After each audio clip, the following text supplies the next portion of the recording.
we're going to be speaking to a UFO expert. Yes, Roy Lake is with us talking about his experiences with UFOs. Please do join us after the break.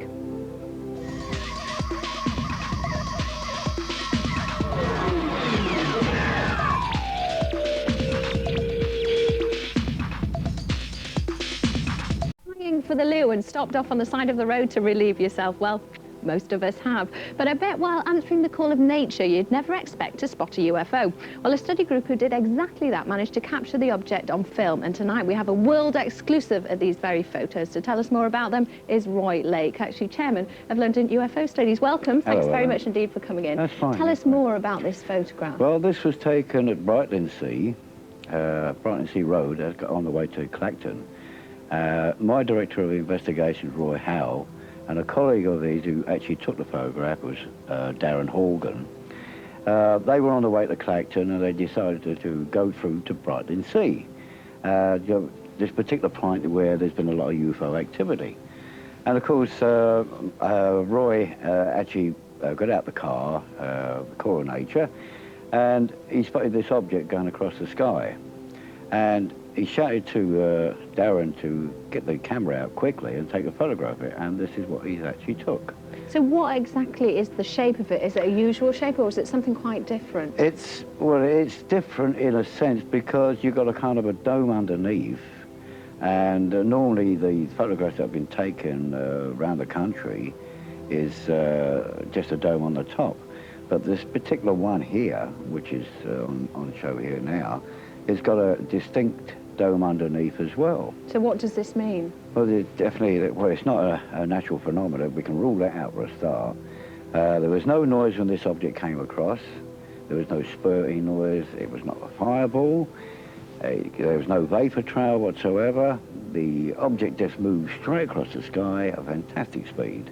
And these are the signs of a true UFO? Oh, definitely, yeah. Most definitely. We need people to come forward who actually perhaps might even seen this thing, you know, in Brighton Sea as well on that day. This is on the 17th of March this year, around about 8 o'clock, between 8 or 8:30 of the evening time, you know. But of course, I mean, on that particular evening, they were all travelling, getting quite excited. They've actually seen something, you know.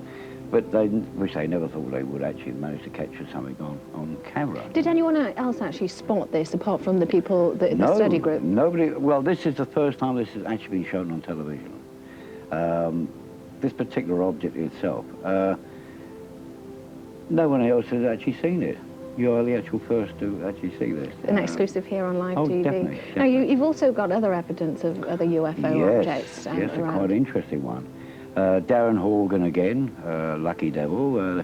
He was over in Sri Lanka last Easter, last year, and he's a person who does like to take a lot of photographs of weather conditions, and on this particular occasion he decided to climb this mound. It took him about 4.5 hours to climb it, just to get a picture of the sunrise. And obviously when he got to the top, unbeknownst to him, he took this particular photograph here. He never saw the object at the time. Of course, when he came back home, had his photographs developed, and lo and behold, there was this object. Now, if these photos been verified, because if I'd come back from holiday or I'd gone to the top of the mountain and taken a picture like this, I would never think that must be a UFO. No. Have they been verified by people to say that this is actually what they are? We know for a fact that another TV company, another TV program, which I don't think I'll be allowed to mention anyway, but is very, very interested in the actual photograph. They were quite concerned of getting an actual print of the damn thing. It was sent on to them, and I think they might have possibly made a copy of it. But no, nobody else has seen this, but we have had it put onto a computer, had it enlarged, and this is what the enlargement is.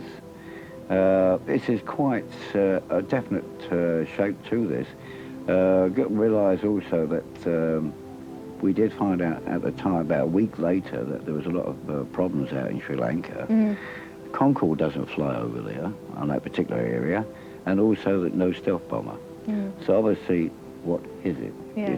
definitely got that triangle shape to Are it. you still trying to discover what exactly Most this is? definitely this is, yes.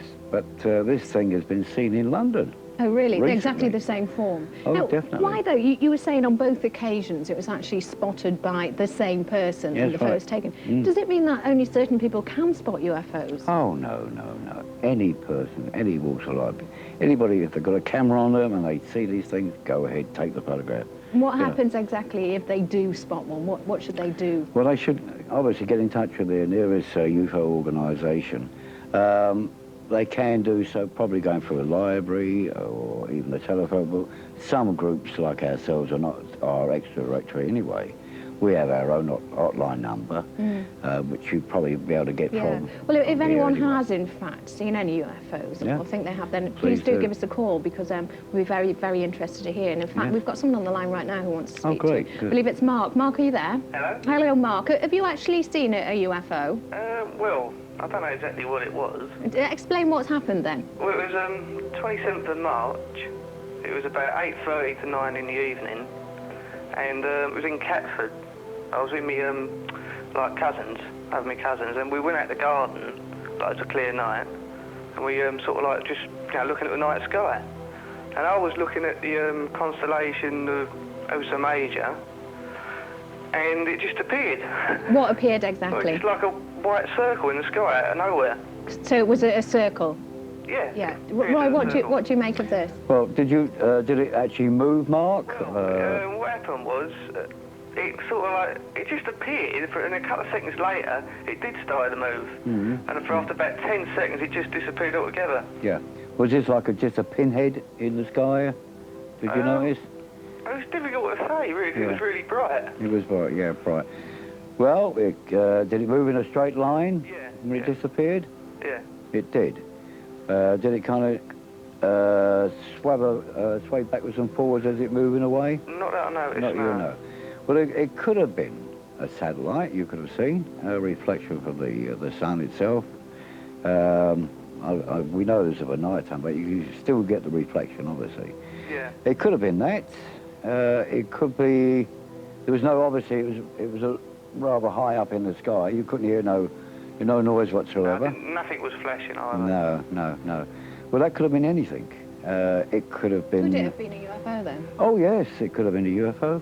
So how can you tell unless there's actually photographic evidence? Unless, well, you can't. I mean, these things have been. I was talking to Nick Pope a few weeks back, and this is the ex-Minister of Defence chap, and he was even saying that these things have been seen over military establishments, and they're not even been picked up on radar. And this is why we've got to take this subject now very, very seriously indeed, because it could be a threat to national security, to this country. Mark, were you actually quite frightened when you saw it? I mean, what was your reaction? No, not really. I mean, 'cause it wasn't there that long enough. No. And do you actually believe it was a UFO? I don't know, to be honest with you. But you said it could have been a satellite. How often does that happen then? Well, they're on it's on the hour, within the hour. They're quite regular. I mean, there's quite a lot. That's the first time I've ever seen anything like that, and I do look at it quite regular. Yeah. But then again, I mean, you can get, there can be, obviously, it could be an Air Force, could be flying something higher in the sky as well. But then again, I mean, did this thing actually move then stop? I say it just sort of like moved for about 10 seconds and it just disappeared altogether. Yeah. So that there could be other explanations, or it could, in fact, you could have actually had a sighting. Well, Mark, thanks very much indeed for sharing that with us. Thank you, Mark. Great stuff. All right, thanks very much indeed. Any more, please do give us a call. Now, the way that people react when they actually see them, should they be afraid of anything? No, I mean, not what really. is their mission to Earth? What do you mean? The actual UFOs? Their mission? Well, I mean, there's been so many theories on their missions here. As Dr. Richard Lawrence was stating that in his mind, these are not threatening to us at all, but I'm beginning to wonder now. Well, you begin to wonder, what do you think what they aim these to things do there? are really here, what they're coming here for. I've been doing this for 43 years now, and I'm still learning. And this year alone, we've had so many sightings. I mean, what with the X-Files, which is a damn good program anyway. Well, I love all that, enjoy all that. But a lot of people now are coming forward. And this is about the time they should do this and think, what am I seeing? If you see something, jot it down. Phone us. Get in touch with your local press. They will probably get in touch with us. Well, what do you think that the outcome of all these sightings is going to be in the long run? I mean, you said that there may have been some cover-up along the way. Do you think this is all going to come out into the open? Definitely. According to Nick Pope, there's been no cover-up. There's no cover-up in this country. But I don't believe that for 1 minute. I mean, I think you talk to Nick Pope, I think you'll get on with him. He's a terrific guy. But I think that the government know a hell of a lot. And I do think that Nick himself has been told to go out and do this now. He's even wrote a book on it now, you know. And I think that we have got, as I said before, we've got to take this subject very seriously. This business about the little green man theory, that's got to be completely thrown out the window now. What do you think it's about then? I think that we've been observed for many, many years. I deal with people who claim to have been abducted as well. That is something else which we've got to take into consideration. What's happening there? For what purpose? Are we being looked at and saying, like, you know, this is the time we're going to come down? There's a lot of ufologists out there now saying, this is what. Okay, so we've got to start taking the matter very seriously. Roy Lake, thank you very much indeed for joining us. Thank you for watching. See you again soon on the next Weird Night.